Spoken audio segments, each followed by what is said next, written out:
도대체 신경림의 시에서 우리가 기억할 만한, 다시 봐야 할 만한 시들이 뭐가 있느냐.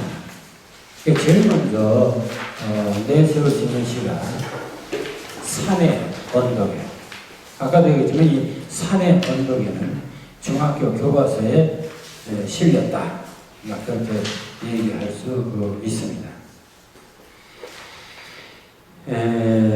산의 언덕에, 이게 1963년에 이 아사냐라는 시집에 게재된 것인데, 읽어보면 굉장히 이해하기 쉬운 시입니다. 그러면서도 시가 구성이 아주 잘 짜여져 있는 시입니다. 자, 봅시다. 그리운 그의 얼굴 찾을 수 없어도 화사한 그의 꽃 산의 언덕에 피어날지어이. 그리운 그의 노래 다시 들을 수 없어도 맑은 그 숨결 들의 숲속에 살아갈지어이. 쓸쓸한 마음으로 들길 덧없는 행위나 눈길 비었거든 바람 담을 지네. 바람 비었거든 인정 담을 지네. 그리운 그의 모습 다시 찾을 수 없어도 울고 간 그의 영혼 들의 언덕에 피어날지어이. 좀 독특하죠. 여기서 핵심은 그리운 그의 얼굴, 그리운 그의 노래, 그리운 그의 모습 다시 찾을 수 없어요. 다. 그리운 그의 얼굴, 그리운 그의 노래, 그리운 그의 모습. 그럼 그리운 그는 어떻게 된 거예요? 네, 죽었어요. 죽은 사람입니다. 망자의 노래입니다. 근데 그럼 물론 이제 이것은 그러니까 현재 없는 사람, 죽은 사람이에요. 그러니까 그 죽은 그 사람, 그 사람 얼굴을 찾을 수 없지만, 근데 화사한 그의 꽃, 화사한 그의 꽃이라면 그의 꿈, 희망, 소망, 산의 언덕에 피어날 것이다. 피어날 것이네. 근데 지어이 좀 사투리 비슷하게 썼죠. 그러니까 비록 그 얼굴은 찾을 수 없어도 그가 꿈꿨던 사람은 산의 언덕에 피어날 지어이. 그럼 뭐예요? 그는 죽었어도 그의 정신은 다른 쪽으로 부활할 것이다. 그걸 말하는 것이죠. 그리고 그의 노래 다시 들 수도 없어도 맑은 그 숨결 들의 숲속에 살아갈 지어이네. 역시 또 부활할 것이다. 그의 정신. 그는 육신은 죽었어도 그의 정신, 그의魂은 살아날 것이다. 쓸쓸한 마음으로 들길 덧없는 행위나, 자, 그걸 보고서 괴로워하는 행위를 보고 눈길 비었거든 바람 담을지네. 눈 내리는 길, 고통스러운 길 비었거든 바람 담을지네. 담을지네 했는데 담을 것이네. 그런 얘기겠죠. 그러니까 아주 눈 내리는 차가운 그런 것들이 비었을 때는 바람을 담을 것이며, 바람이 비었다면 인정은 담을 것이니, 그 사람은 갔어도 그 사람의 눈길은 안 보인다면 바람이라도 담을 것이고, 바람이 없다면 인정이라도 있지 않겠냐. 우리가 죽었어도 그의 정신, 그의 뜻, 그의 꿈은 살아남는다. 그리고 그의 모습 다시 찾을 수 없어도 울고 간 그의 영혼 들의 언덕에 역시 피어날지 했습니다. 자, 이리 썼는데 사실은 이 시는 4.19 혁명 때 죽어간 젊은 학생들을 추모하는 시입니다. 네, 여기서 꼭 배워야 할 게 하나 있습니다. 그렇다면 여러분들 생각하세요. 4.19 혁명 때 200여 명이 그때 다 총 맞아 죽고 막 그랬지 않습니까? 그런데 그러면 그들을, 그 죽은 불쌍한 억울한 영혼들을 위로하는 시를 쓴다고 생각합시다. 썼을 때 그리운 그의 얼굴 찾을 수 없어도 화사한 그의 꽃 산의 언덕에 피어날지어이. 자, 요걸 만일 우리가 쓴다면 어떻게 쓸까요? 4.19 혁명 학생 죽음을 애도한다면 그리운 학생들의 얼굴 아니면 무참히 죽은 학생들의 얼굴 찾을 수 없어도 그들의 소망, 산의 언덕에, 이 산의 언덕에는 역사 속에 그런 걸 얘기하고 있죠. 또 이 나라에 피어날지. 그런데 이 신동엽 씨의 성공은 여기에 있습니다. 그러니까 이 시가 성공한 것은 4.19 혁명의 시를 썼는데도 불구하고 4.19 혁명 얘기는 하나도 없습니다. 그리고서 그 죽은 학생들을 그리운 그의 얼굴이라는 이미지로 썼다. 또 그의 정신 하지 않고 그의 꽃 이렇게 바꿨죠. 그리고 그것을 역사에 길이 남을 것이다. 그런 소리 않고 산의 언덕에 피어날 것이다. 이렇게 바꿨다. 다시 말하면 시적으로 표현했다. 이미지로 표현했다. 이게 성공을 한 것입니다. 그러니까 그 밑에도 마찬가지입니다. 맑은 숨결 들의 숲속에 살아날지 또 그리운 그의 모습 다시 찾으소서 울고 간 그의 영혼 들의 언덕에 피어날지 이렇게 반복적으로 피어날 것이다 피어날 것이다를 강하게 반복하는데 이 시를 보면 그건 4.19 혁명 그 당시 4.19 혁명 때 썼기 때문에 이건 4.19 죽은 학생들의 것이라고 하지 4.19 혁명을 경험하지 않은 사람 입장에는 뭡니까? 자기가 사랑한 사람이 죽은 그러니까 이 세상 모든 사람 어떤 그 보편적인 죽은 사람에 대한 보편적인 부활을 노래하고 있다는 것입니다. 이게 바로 이 시의 성공적인 표현 방법입니다. 그러니까 직설적이고 구체적으로 쓰지 않고 모두 상징적으로 그리고 보편적인 그런 이미지로 썼다. 그래서 나는 이 신동엽 시인의 그 많은 시글 속에서 가장 예술적으로 시적으로 성공을 한 시는 산의 언덕에가 가장 잘 표현된다 이렇게 봅니다. 그래서 이 교과서에도 실렸지 않겠나. 그러니까 이 시는 누가 읽어도 언제 읽어도 다 감동이 오는 것은 누구에게나 다 죽은 사람이 있고 그럼 그 죽은 사람의 정신이 살아나기를 바라는 꿈이 있고 그걸 대변하고 있다는 것이죠. 그런 점에서 이 산의 언덕에는 아주 쉽게 쓴 것 같지만은 굉장히 그 표현이 잘 된다. 나는 이렇게 봅니다.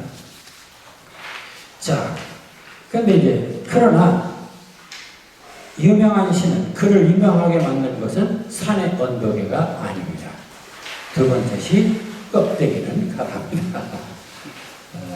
그러니까 왜 그러냐면은 솔직히 이 산의 언덕에라고 하는 시는 그 이미지를 통해서 상징적으로 이렇게 잘 쓰기는 했는데 이 정도의 시는 다른 사람들도 많이 쓸 수 있습니다. 그렇지 않습니까? 대개 이제 자기가 좋아하는 사람이 죽었어. 그럼 이제 죽은 사람을 위로하는 시치고는 대개 이렇게 당신의 꿈과 당신의가 이제 꽃으로 피어날 것이다 하는 얘기는 다른 사람도 할 수 있고 그와 유사한 시도 많이 있어요.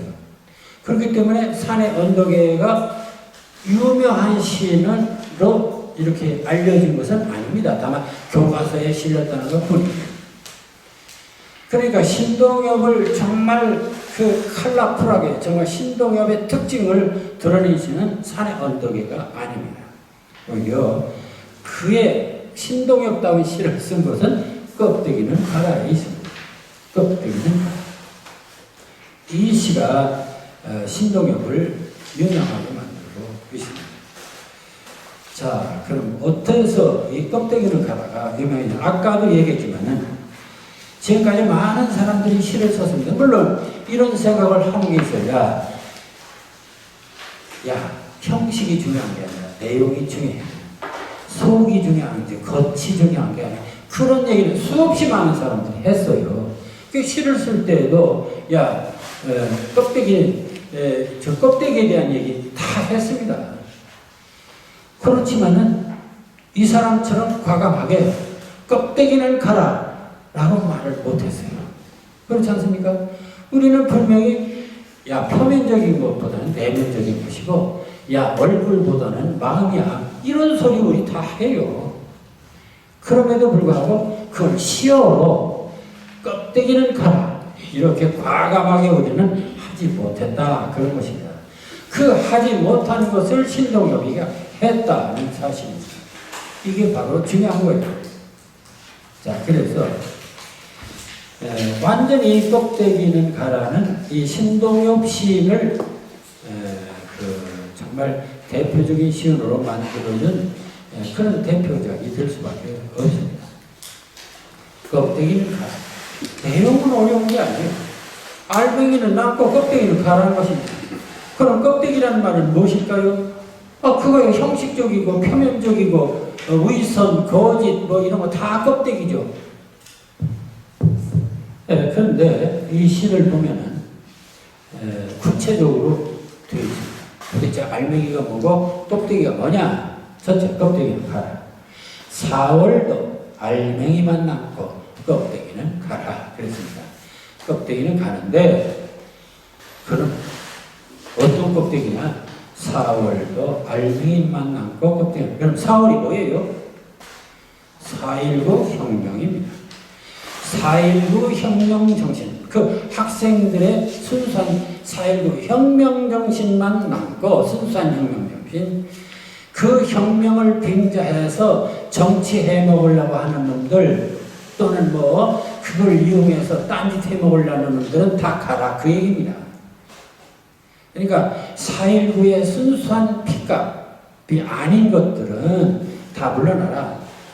그런 걸 이용해 먹으려고 하는 그런 위선적인 것 이런 거 다 물러나라. 왜곡된 4.19를 왜곡하려는 세력들은 다 물러나라. 그런 뜻입니까? 그래서 첫 번째는 껍데기는 가라. 4.19 중에서도 순수한 4.19 정신 그러니까 민주주의를 쟁취하기 위한 순수한 정신만 남고 정치적으로 이용해 먹으려는 4.19 혁명 뒤에 그때 민주당 정권이가 들어섰지만 그 1년도 못 가고 끝났지 않습니까? 그러니까 그런 것들은 다 가라 그런 거죠. 그런데 이 껍데기는 가라가 처음에 한년에서도 처음에 나오더니 한년에서 그 마지막에 또 나옵니다. 얼마나 강한가를 보여줍니다. 그러니까 이것도 이 신동엽 씨의 테크닉입니다. 그러니까 신동엽 씨가 성공한 이유가 바로 거기입니다. 이런 리듬, 반복적 리듬을 아주 강하게 살렸습니다. 자, 두 번째, 껍데기는 가라. 동학년 곰나루의 그 아우성만 살고 껍데기는 가라입니다. 그럼 이건 뭐예요? 1890년 농민혁명, 전봉준의 농민혁명을 말하고 있습니다. 그러니까 그것은 바로 일본, 청나라 이 모두 반대하고 이 조선 그리고 봉건주의도 반대하고 동학년 곰나루의 그 아우성만이가 그 민중의 순수한 소위 그 반봉건 반외세 사상. 봉건주의도 배격하고 일본이나 중국이나 그런 외세도 배격하고 그게 바로 동학년 곰나루의 그 아우성만 남고 껍데기 가라. 그 얘기는 봉건주의도 가고 청나라, 매나라, 척양, 척외 다 가라. 사대주의 물러나라. 그런 얘기죠. 자, 그러면서 또 껍데기는 가라고 그랬습니다. 그러더니 세 번째는 그리하여 다시 껍데기는 가라. 어떤 껍데기냐? 이곳에선 두 가슴과 그곳까지 내는 아사달, 아사녀가 중립의 초래청 앞에 서서 부끄럼 빛내며 맞절할지니 그런 것입니다. 이곳에선 어디서냐? 자, 그리하여 다시 껍데기는 가라고 했는데 여기서는 독특한 말을 썼습니다. 아사달, 아사녀가 중립의 초래청 앞에서 그러니까 이곳에서는 두 가슴과 그것까지 내는 두 가슴은 남녀의 가슴을 말하는 것이고 그것은 뭐냐? 그러니까 적나라함. 그러니까 일체 무선이나 이런 거 옷 다 걷어버리고 순수한 두 사람의 만남. 그러니까 아사달 아사냐가 중립의 초래청 앞에 서서 부끄러움 빛내며 맞절할지니 그랬습니다. 그럼 이거 순수하게 남녀가 아사달 아사냐의 남녀가 만나서 결혼하는 장면을 말할 수 있습니다. 그런데 여기에는 그 1960년대의 정치적 역사적 배경이 하나 있습니다. 그걸 우리가 또 알아야 됩니다. 60년대 어떤 일이 있었냐면은 그 60년대에 최인훈이 쓴 광장이라는 소설이 있습니다. 여러분 광장이라는 소설이 최인훈의 광장이라는 소설이 있습니다. 자, 60년대에 어떤 문제가 있냐면은 우리가 6.25 사변을 거치고 다시 남북한이 대결되고 일본 소련 미국 이런 것들이 있으면서 그 당시 우리나라에 유행했던 하나의 자 우리나라는 어디로 가야 되냐 이제 이런 상태에서 지금도요 우리는 지금 그 문제에 부딪히고 있는데 지금 우리는 지금 중국 편에 서야 되냐 미국 편에 서야 되냐 어디 서야 될지 지금 모르죠. 그 고민이 60년대도 있었습니다. 그래서 그 60년대는 어떤 이론이 많았었냐면은 한국이 중립국이 되어야 된다 그런 이론이 있었습니다. 중립국. 그리고 그 이론을 소설로 쓴 사람이 최인훈입니다. 그 최인훈은 그 광장이라는 소설에서 남한에서도 적응 못하고 북한에서도 적응 못하다가 결국은 나중에 어디로 가요? 제3국으로 가다가 배에 떨어 죽는 얘기가 되어 있습니다. 사실 우리나라에서 그 반공포로들이 제3국을 택한 사람들이 많아요. 남한도 싫고 북한도 싫고 우리 제3국 여기 중립국 초래청 앞에 서서 얘기가 그런 얘기다. 남한도 싫고 북한도 싫고 일본도 싫고 미국도 싫고 중국도 싫고 소련도 싫고 제3국. 그러니까 여기는 다분히 외세를 배격하고 우리끼리만 만나자 하는 그런 얘기도 함께 있습니다. 그리고 이런 사상을 드러낸 시가 그 마지막 시에 산문시 1이라는 게 있습니다. 그 산문시 1이라는 시를 읽어보면은 거기에 중립국을 지향하는 신동엽의 사상이 들어 있습니다. 그러니까 이 3년은 바로 이 외세를 배격한 우리끼리의 만남 이면 동시에 중립국 지향의 시입니다. 세 번째, 껍데기를 갈아 한라에서 백두까지 향기로운 흙가슴만 남고 그 모든 새것지는 거다. 그래서 한라에서 백두까지 했으니까 남북한 통일을 말하고 있는 것입니다. 자, 그렇다면 이 시에는 어떻습니까? 4.19 순수한 정신을 되살리고 동학 정신을 살리고 중립국 정신을 살리고 남북한 통일을 바라는 그런 내용에서 그 예의 모든 요소는 물러가라. 이게 바로 껍데기는 가라의 핵심입니다. 그러니까 대단히 이 한민족 그 민족 정신이 강한 그 당시 유행했던 민족 주체성 그 민족 주체성을 강하게 부각시킨 시가 바로 이 껍데기는 가라는 시입니다. 그런데 그 시대에는 이런 정신이 필요했어요. 그런데 그걸 과감하게 얘기하는 사람이 없었죠. 이때에 신동엽이 과감히 이런 얘기를 했다는 것이. 그러니까 이 60년대 껍데기는 가라는 이 시가 대단한 다른 사람 다 붙들려가고 뭐 다막 이런 판인데 껍데기는 가라 하면서 이런 외세계격을 내는 이 시가 인정을 받을 수밖에 없었던 것입니다. 그래서 그 시대상과 그 모든 것들을 잘 드러낸 것이 바로 이 60년대 껍데기는 가라의 성공이라고 볼 수도 있습니다. 그리고 문제는 그 누구도 시적 언어로 표현하지 못했던 이 껍데기는 가라라고 하는 말을 창조, 개척했다는 것이죠. 이게 바로 이 시를 성공하게 만든 비결이라고 봅니다. 신동엽 시의 시의 세계는 이 두 시로 다 끝나는 거예요. 그럼 나머지 시 조금 더 추가로 봅시다.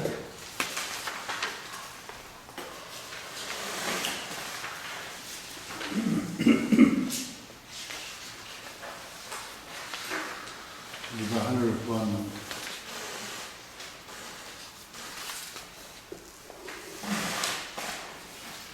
그 다음에 시가 누가 하늘을 보았다 하는가 이 시입니다. 이 시도 결국은 껍데기는 가라의 연장선상에 있는 시라고 생각하면 됩니다. 자 보세요. 누가 하늘을 보았다 하는가, 누가 구름 한 송이 없는 맑은 하늘을 보았다 하는가, 굉장히 상징적입니다. 맑은 하늘이 없어서 누가 맑은 하늘을 보았다는가의 역설이죠. 도대체 우리나라는 맑은 하늘이 없었어요. 맞죠?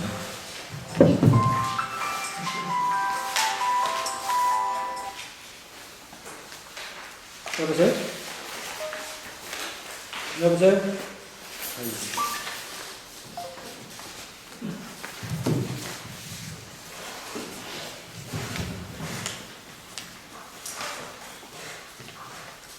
네, 그러니까 누가 하늘을 보았다 하는가, 제대로 하늘을 본 사람이 있냐?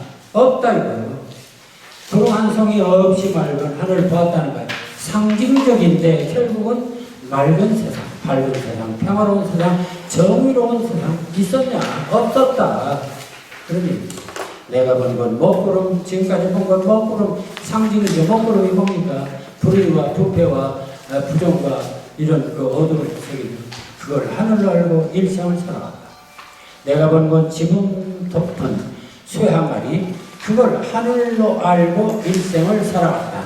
네, 아까 뭐라고 했습니까? 껍데기는 가라에서 모든 쇠붙이는, 네, 모든 쇠붙이는 물러간다. 네, 가라 했습니다. 모든 쇠붙이하고 여기서 네, 쇠항아리하고 연결이 되죠. 그러니까 사실은 이거는 쇠붙이, 쇠항아리, 네, 이런 것들은 다 무려, 권력, 구속, 외세 이런 것 다 상징하는 말로 썼어요. 자, 그러니까 내가 본 건 지붕 덮으니까 속박된 쇠항아리, 네, 그런 그 억압과 구속 속에서 살아. 그걸 알고, 그걸 하늘 알고 일생을 살아가죠. 자, 그렇다면 어떻게 하라? 닦아라 사람들아 내 마음속 그럼 찢어라 사. 아주 선동적입니다. 강력한 데모성입니다. 그러니까 이런 정치적인 표현을 강력한 이런 그 구호 형식으로 내놓게 되죠. 그래서 닦아라 사람들아 내 마음속 구름. 마음속 구름은 암담한 세상이죠. 찢어라 사람들아 내 머리 덮은 쇠항아리. 억압과 구속. 근데 마음속은 감성적인 것이고 머리는 이성적인 것일 수도 있죠. 그러니까 이 사람의 시는 철저히 정치적이고 역사적이고 민중을 깨우치는 그런 시입니다. 뭐 개인적으로 사랑한다, 뭐 그리워한다 이런 얘기가 아니고 꽃이 아름답다 이런 거 아니에요. 철저히 이 사람의 시의식에는 이런 그 민족, 주체성. 아침 저녁 내 마음속 구름 닫고 티 없이 맑은 영원한 하늘 볼 수 있는 사람은 외경, 두려움과 공경함을 알리라. 아침 저녁 내 머리 위에 쇠항아리 찍고 티 없이 맑은 9월의 하늘 마실 수 있는 사람은 뭔 소리인지는 다 알 수 있죠. 연민을 알리라. 불쌍하고 가련함을 알리라. 차마 상가서 발걸음도 조심 마음 조아리라. 서럽게 엄숙한 세상을 서럽게 눈물을 흘려 살아가리라. 누가 하늘을 보았던가 반복입니다. 누가 구름 한 자락 없이 맑은 하늘을 보았다는가.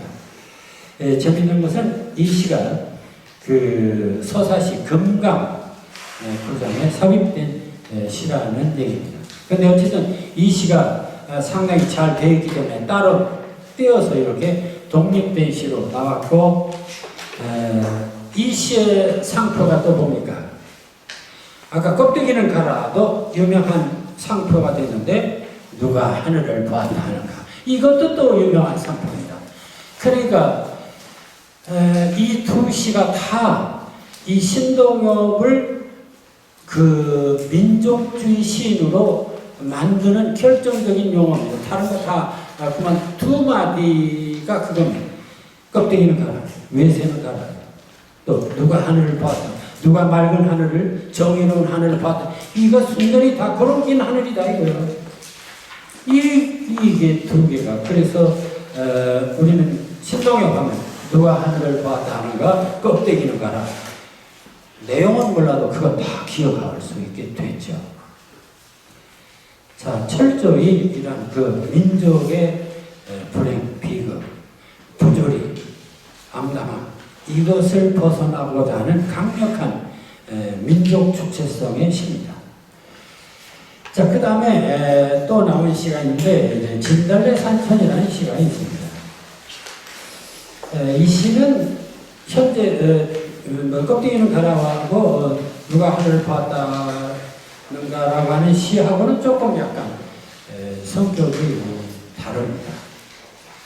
그래서 이 시는 조금 오해의 소지도 있고 그런 부분도 있고 좀 난해한 부분도 있고 또 실제 구성상 완벽하지 못한 부분도 또 있습니다. 그러나 또 재미있는 것은 우리나라 시단이 이제 예를 들어서 순수문학 하는 사람도 있지만 또 진보적인 문학을 하는 사람도 있습니다. 이 진보적인 문학을 하는 사람들은 이 시가 굉장히 좋다고 또 얘기를 해요. 그래서 일단 참고로 이 시를 한번 읽어보는 걸로 하겠습니다. 자, 진달래 산천. 그러니까 진달래가 가득한 산밭을 이런 것입니다.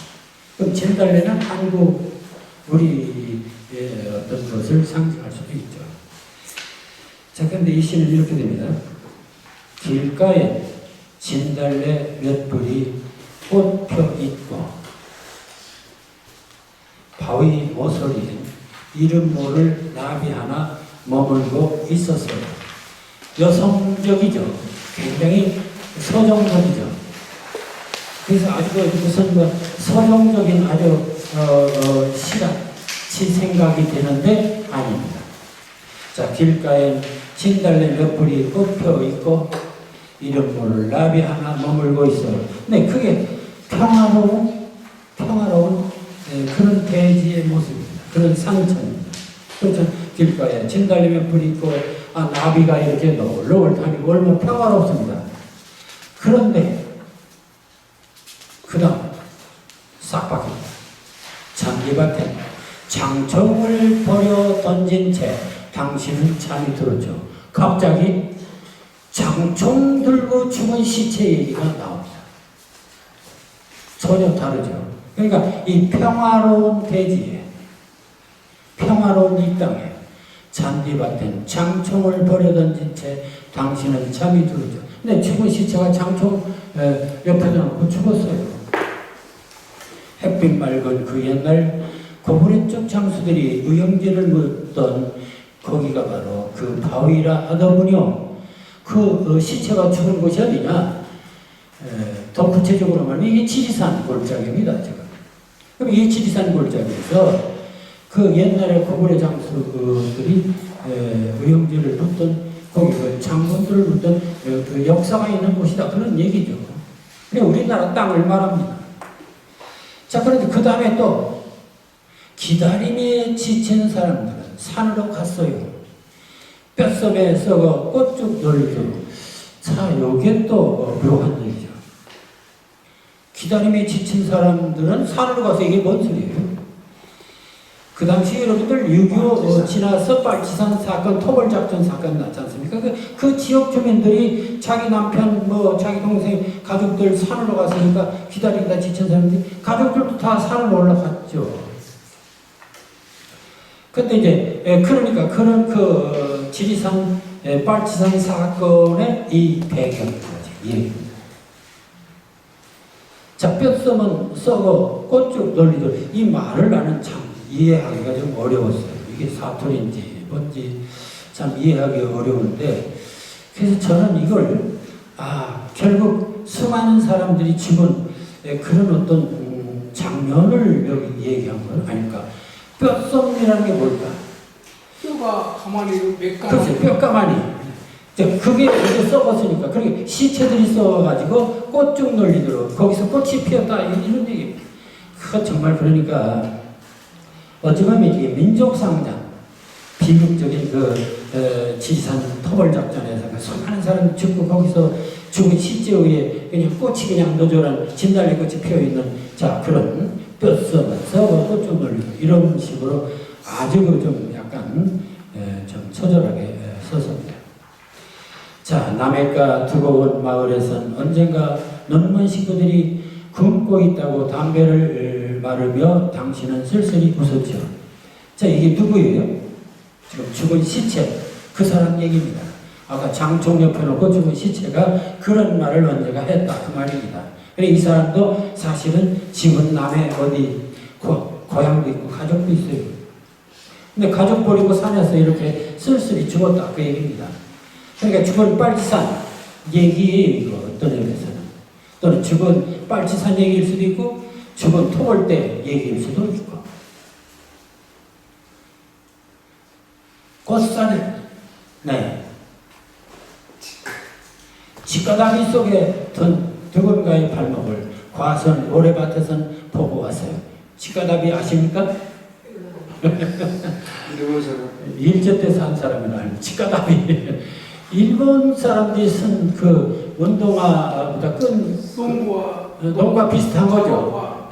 그 직가다비. 그러니까 이제 이 군대에 가서 그 당시는 군화가 없으니까 직가다비 신고 이제 서울로 갔을 거예요. 그런데 직가다비 속에 든 누군가의 발목을 과선 모래밭에선 보고 왔어요. 이 화자가 이 지금 장총든 시체만 본 게 아니라 전에 과수원에서 직가다비 신발 속에 발목만 있는 그런 것도 봤다, 그런 얘기예요. 이 시체가 여기저기 널렸다, 그런 얘기죠. 자, 그리고 다시 꽃살이 튀는 산허리를 불어넣어 온종일 탄환을 퍼부었죠. 그러니까 그 치열했던 전투 장면입니다. 꽃살이 튀는, 대단한 소리에서 꽃살이 튀는.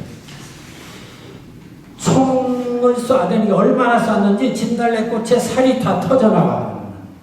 근데 그건 달리 말하면 뭐예요? 사실은 사람의 살이 터져나가, 피가 터진다는 얘기를 같이 쓰고 있죠.